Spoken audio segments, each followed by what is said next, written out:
In the north of Israel, not far from the Sea of Galilee, an unlikely settlement in an abandoned quarry has become a city.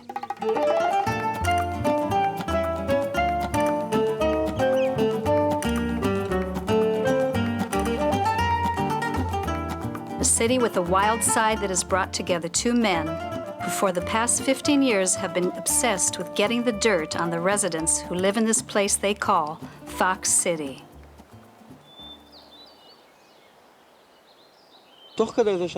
As I sit here watching all sorts of situations, nature speaks to me in different colors and scents. The foxes are certainly an inseparable part of this spot. It's like someone hurrying home to watch their favorite TV program. With a TV program, you know what happened in the last episode and what is going to happen in the next episode if you read the papers. But when I come here, everything is live action. It's like some kind of story. Meet Yossi Baidach, an enthusiastic naturalist who became a self-made conservationist, and Eyal Bar-Tov, one of Israel's top nature photographers. An odd couple with a common cause. I'm sure that if I had lived 200 or 300 years ago, I'd have been a hunter. Today, I hunt with a camera.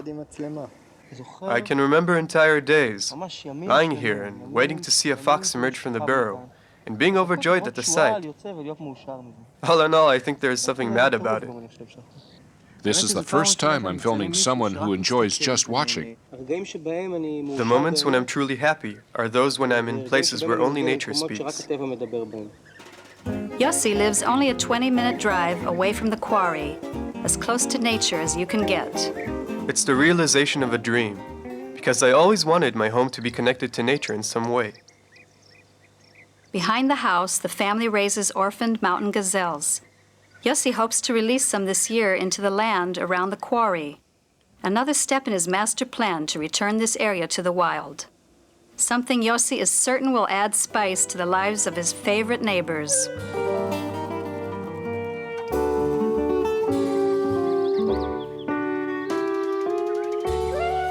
Meet the Fox family.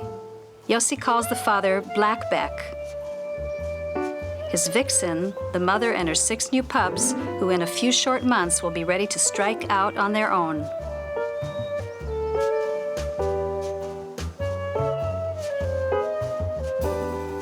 An extended family of bee-eaters make their summer home here and keep the joint jumping, not to mention an entire menagerie of assorted characters.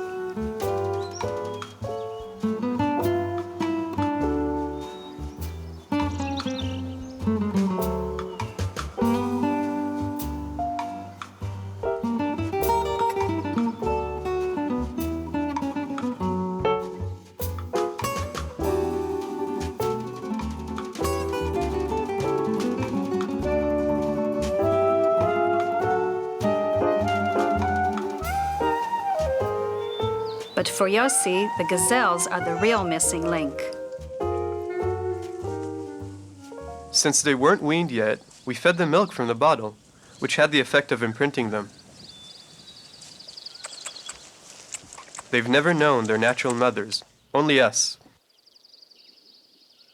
There used to be many gazelles in this area. In recent years, due to hunting and other factors, one of the Fox family's main sources of food has all but vanished. Wow, see, it's a fawn. Mute testimony to one of the components of the fox's diet. לעוד אחד ממרכיבי המזון של השועלים.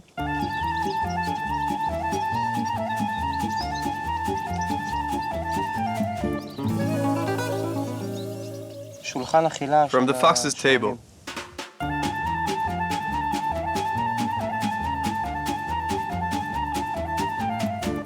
מזון מאוד מגוון. Note that there's quite a selection, much of the fruit of the land, and some of its meat as well. וגם חלק מבשר הארץ.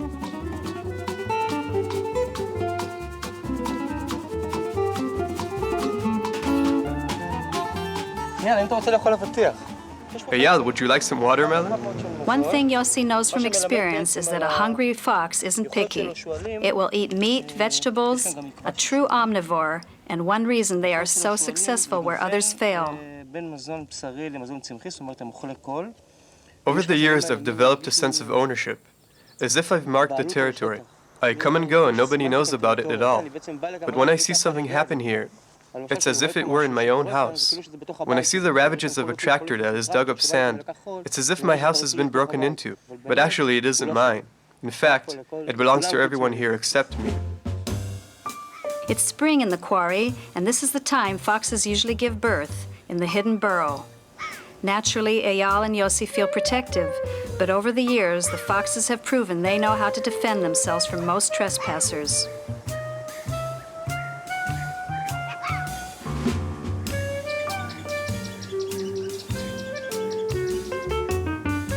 The jackal is twice as big and strong as the fox, but the foxes pestered him mercilessly until he retreated from the wadi.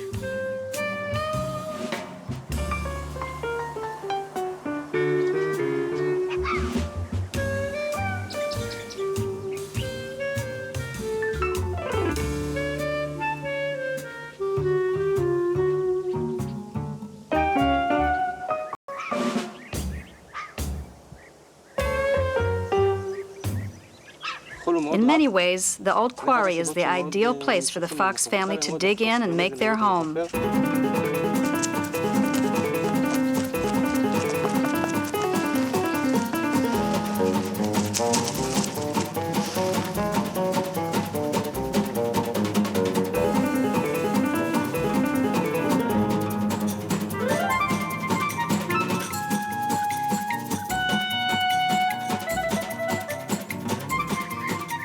Yet not all of the fox's secrets are so easily observed. We want to shoot the foxes at night from close range without disturbing them. I just want to see. I've got a pretty large field of view. A lot of things are unexpected, and we'll just see what happens. Nature will say its bit, and the foxes will say theirs. Every wild encounter is another episode in an ongoing soap opera that rewards both Eyal and Yossi for their long nights away from home.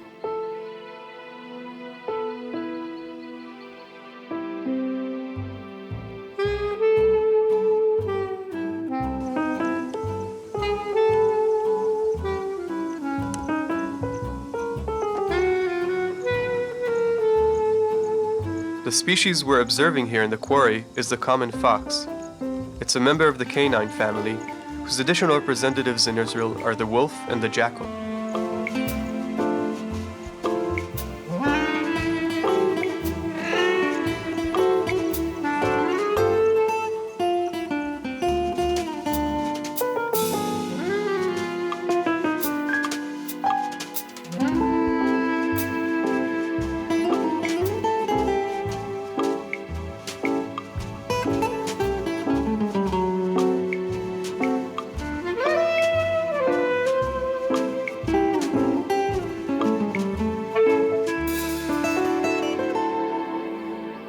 As the fox pups grow toward independence, they'll quickly learn it is a dog-eat-dog world.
Yossi was certainly surprised to find in an abandoned quarry so near to the Sea of Galilee a place where animals play out family dramas that rival the best ones any human could write.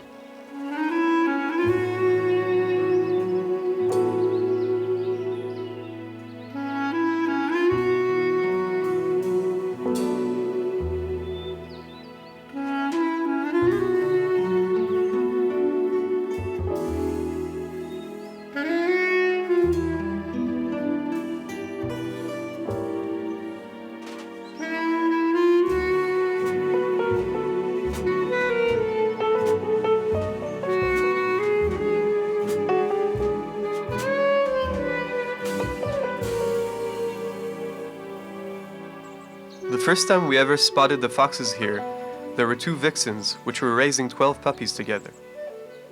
This year what we've clearly seen is a vixen with 3 puppies, together with an immature female. Though obviously not their mother, she has helped the vixen raise the puppies, brought them food and tended them. However, she is plainly less nice to them, less giving of herself. Now, months later, the pups are on their own, and both men worry the young foxes will be in for some tough times. One bright day or dark night, a mature couple is likely to arrive here.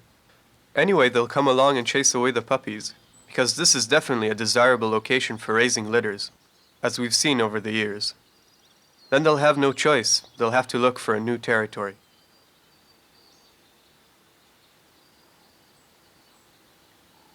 I know that male with the black back.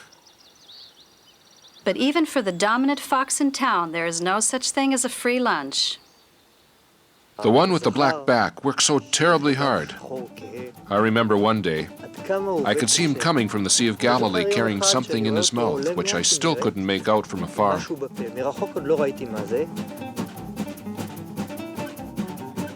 He got here, and then he was trying.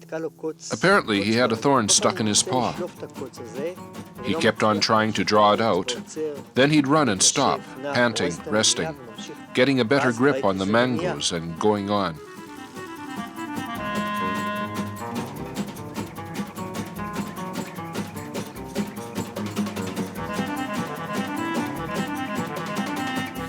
A typical day at the office for Blackback, who likes so much of his kind, must take full advantage of whatever the wind blows their way.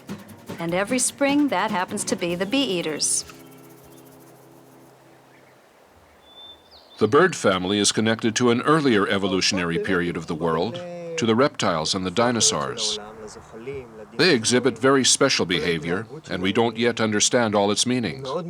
Like this excavation, to dig a nest 1.5 yards into the sand, to invest so much in nesting.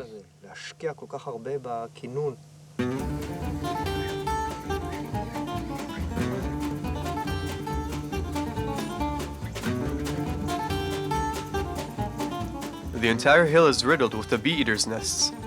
Every year, on April 3rd or 4th, they arrive here. They come from Africa. It's simply amazing. They come all this way, thousands of kilometers from Kenya and Ethiopia in East Africa, to this quarry and a few other sites in Israel. They raise their chicks here and then return to Africa.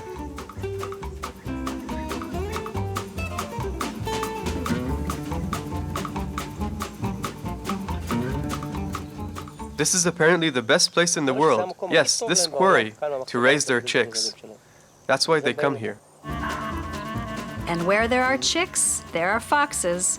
The battle lines are drawn and a once peaceful city is divided.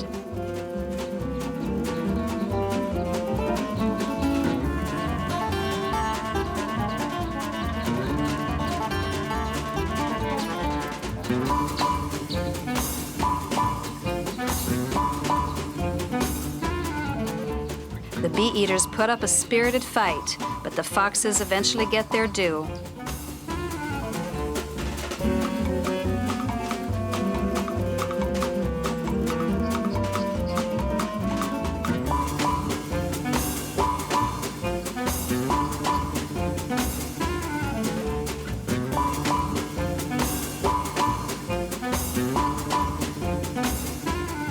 For Yossi and Eyal, that's just life in the big city, where you have to give as good as you get no matter who you run into. I think that one of the most exciting moments we've had this year with the foxes was the encounter with the badgers. Isn't that right?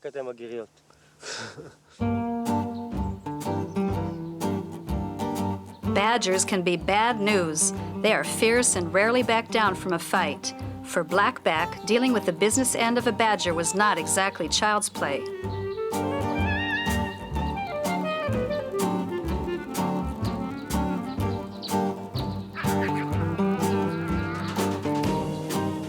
The young pups join the male to help him chase away the badgers. But in his concern for them, instead of attacking the badgers right away, he first rushed at the youngsters standing behind him and chased them away, as if to say, "This is dangerous business. Get out of the way."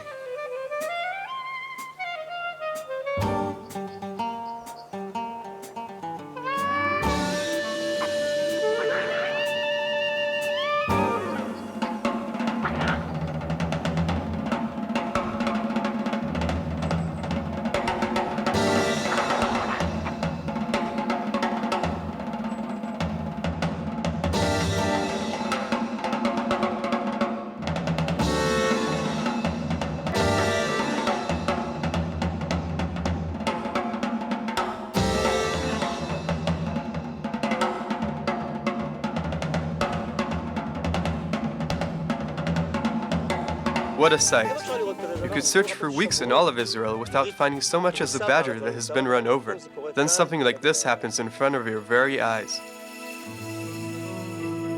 It is moments like this that keep Eyal and Yossi coming back to the quarry again and again.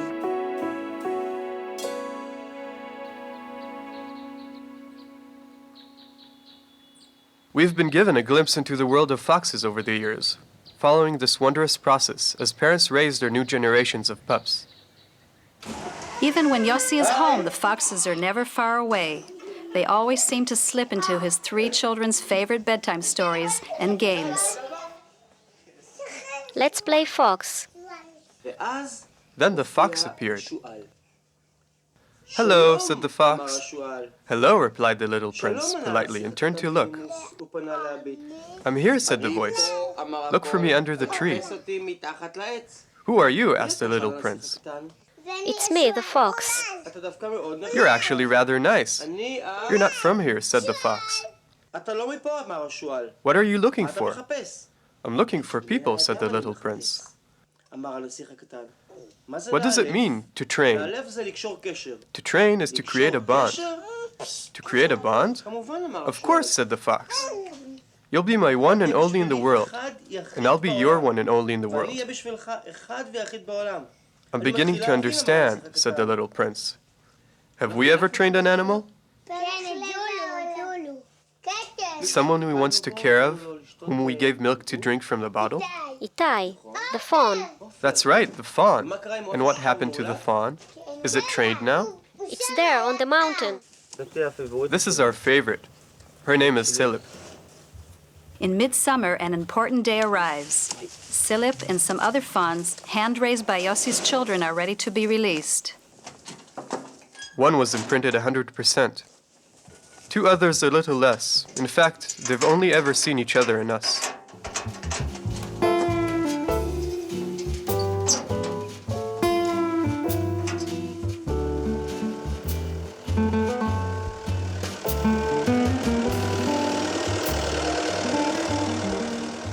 And then we came here and set them loose.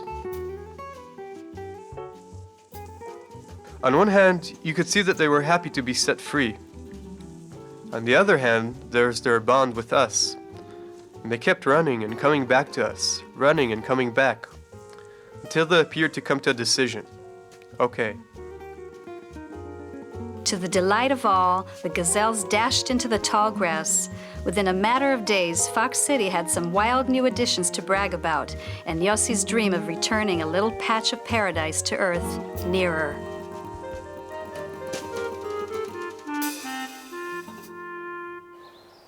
I often bring the family here.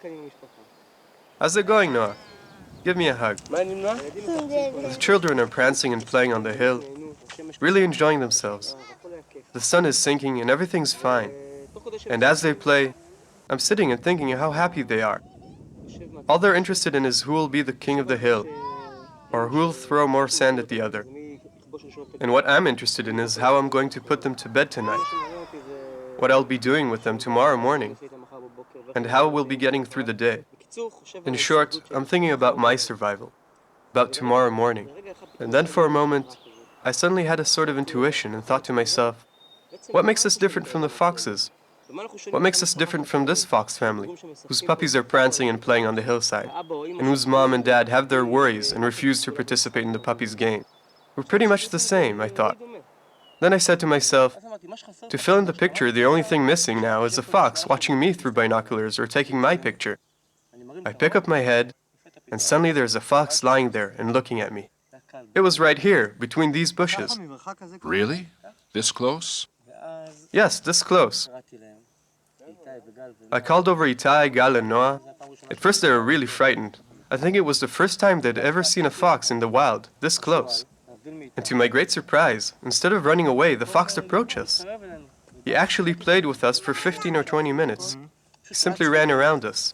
It was amazing, both to see the parallel and to see that the foxes really aren't afraid of us. And perhaps our attempts to hide and shoot them from the blind may be entirely unnecessary.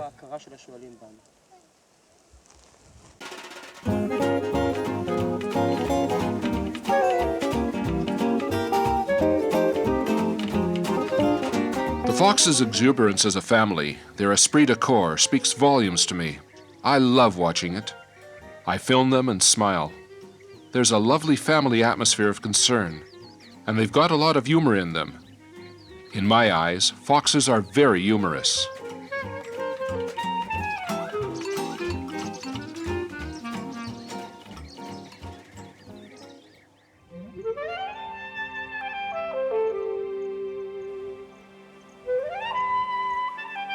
Can you hear the owl?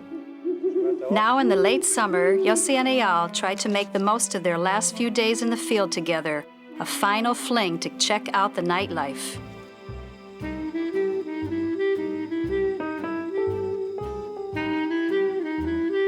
People suffer from a delusion that as soon as it grows dark, all activity ceases.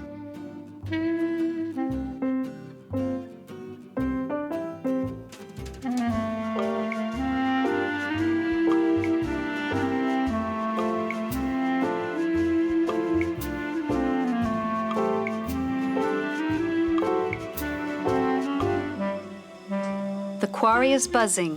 Yossi and Eyal are content to simply drink it in and reflect on the facts of life in Fox City. There's a city here. Its builders and planners, architects and engineers are the bee-eaters and the rollers.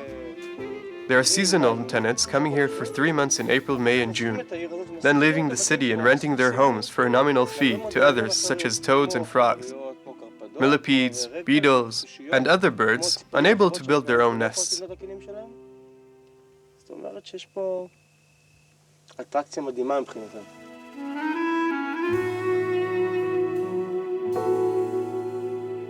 So much in the quarry changes over the course of a year, yet both men pray some things will always stay the same. The youngsters will leave home, parents will raise a new generation, and the two grown men who see this place with children's eyes will be welcomed back to Fox City as if they had never left.